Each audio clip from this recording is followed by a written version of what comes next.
we have to talk about this one, Saki. Get you ready on the bed for this movie review. Bum, bum, bum, bum, bum. Bum, bum, bum. Hey, what the heck? Did you click record, you idiot?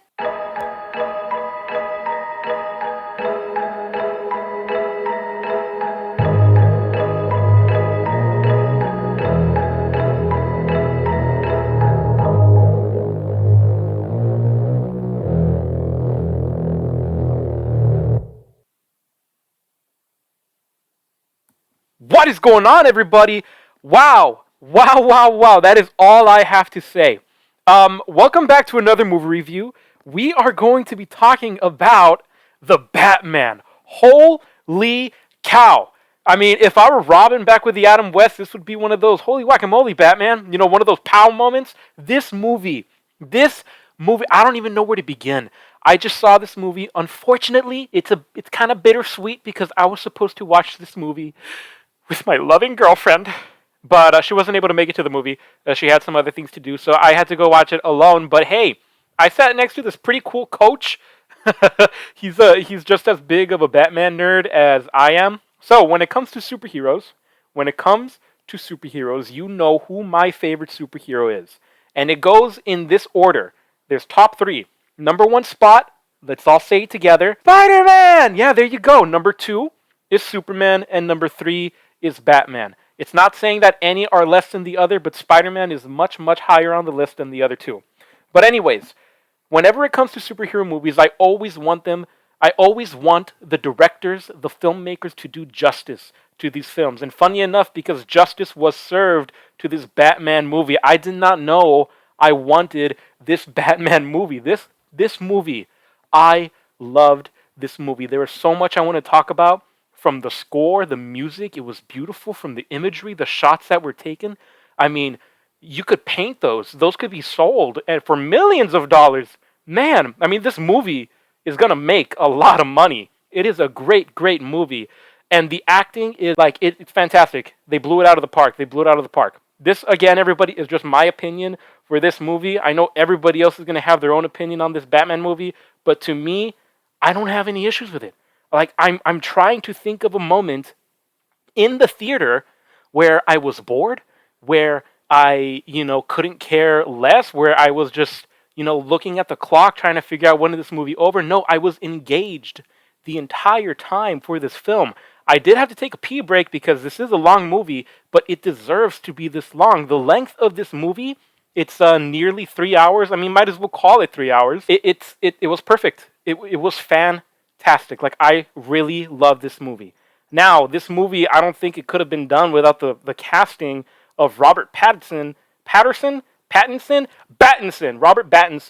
as Bruce Wayne and Batman. He did a fantastic job. Now, in this film, there is not going to be that differentiation between the Batman life and the Bruce Wayne life. This is a Bruce Wayne who is on a path of vengeance. So he is Batman throughout the entirety of this film. This film has 100% Batman. Even when you get Bruce Wayne, you still get Batman. And I think that's okay. I think that fits perfectly because why the heck would Bruce Wayne want to be, a cocky, happy billionaire? In this interpretation of Gotham, I mean, holy cow, Gotham, you do not want to be here. This is a horrible place to be. And I love the design that they had for Gotham City. You have all the lights, all the buildings so close together, the crowds of people, but you also have this underground area where it's just horrible to be in. This is where the crooks, the crimes happen, but at night the fear gets put into them with Batman. When Batman comes into the movie, when they show him his first appearance, it opens up with a monologue of Bruce Wayne saying what he is to the city of Gotham, how he is the Shadow. And whenever Batman comes out into the picture of any scene that he's in, he always comes out from the shadows. And I love the sound design that they chose for when he comes out. He sounds like a sheriff, walking around the old rundown western town with the spurs on the boots, because whenever Batman takes steps, his boots are heavy, and it sounds like he has spurs on his boots. And I just think that's pretty cool, because it's kind of like saying, hey, this is the sheriff of Gotham City. This is the sheriff of this town. Now, I don't want to make this review too long. I actually want to keep this one short, sweet, simple, to the point. You already know where I stand with this film based on the introduction. I love it. I love it. I loved this movie. It is a great Batman movie. I loved how everything was handled in the film. I don't see anything wrong with it. But man, the chemistry between Batman and Gordon was awesome. This is what I wanted to see in Batman movies. This is the type of chemistry you get in the Batman video games. You see in the Batman animated series. You see it in the Batman comics. This is the type of chemistry that you want. You don't get thrown into this movie having to have a build-up to their relationship. There is already a found relationship here. And I think that's perfect because you really get to see how these two guys interact and work together. And it's just fantastic seeing how they solve the steps, how they solve the riddles that the Riddler left behind. And I can't even get started on the Riddler. The Riddler, I loved this portrayal of the Riddler. He was creepy, he was weird, he was a freak, he was intense. There's a part in this movie that does come out in the trailer. It's where Batman is talking to the Riddler behind some glass. They share a dialogue there that I just love because the Riddler explains how he is exactly, and you see the way that he thinks his relationship with Batman is, but then everything just falls together so well. What happens after that, what happens with Batman's responses to him, and the whole unraveling for the rest of the film, I just loved it so much. And then I still want to continue with the chemistry of some characters, and we have the chemistry between Batman and Catwoman, the cat and the bat and the cat, however way you want to put it. I loved the chemistry between these two. It hit off right when they met.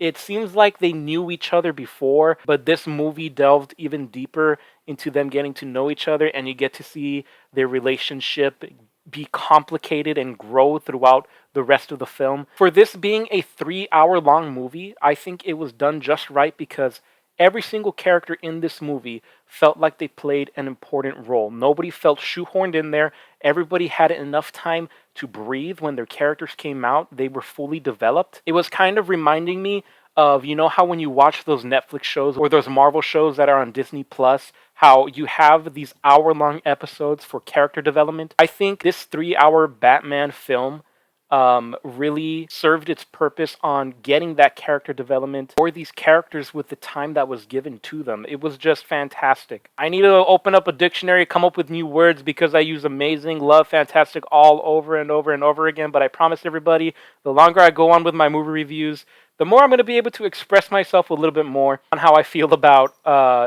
any future movies coming along. If you heard a little jingle, it's because my little jingle cat over here, Sakimoto, is here with me, joining me for my little movie review, right, buddy? Right? You better say hi. Don't embarrass me in front of these people. I can honestly go on and on and on and talk about how much I love this movie. Again, like I said at the very beginning with the music, I think the music was beautifully done. The shots, the scenery, the atmosphere, the tone of this film. I just think everything about this film was on par with my expectations, even surpassing some of my expectations. Again, you're going to get a lot of mixed reviews out there. You're going to get a lot of, I hated this movie was meh, I loved this movie, which is my opinion for this film. But as we begin to wrap this up, you all know how I feel about this film. I loved it. This is probably one of my favorite Batman movies, up there with Bale's Batman trilogy. I can't wait to see what they do next with these films. I can't wait to see this Batman develop and grow more into the Batman he's supposed to become, because again, reminder to everybody, this is Batman on year 2. He's not that far into the game. He's only been in the game for 2 years, so he still has some growth. He still has some upgrades that need to come along in his journey of being Batman. But I'm excited to see where this movie goes. They do leave it off as if we are going to get a part 2, and there's even talks about them already sitting down and working on what part 2 is going to be about. So everybody, I do recommend, my recommendation, I recommend you go watch this film in theaters. I saw it at my local Alamo Drafthouse here in Laredo, Texas, and I loved it so much. The Alamo Drafthouse is my go-to place for whenever I want to catch a flick. Again, I don't have a rating score. I hope you all can help me come up with a unique rating score for my Zero Entertainment movie reviews. But other than that, everybody, that's going to go ahead and do it for this movie review. If you enjoyed this video, please make sure to leave a like down below. Comment if you've seen this movie. Comment down below what you loved about it, how you feel about it, without posting any spoilers because I know some people out there have not seen this movie yet. And for those of you who haven't seen the movie, let me know what you're expecting from this film. And most importantly, do not forget to subscribe and join the Zero Nation. I'll catch you all in the next video. Later.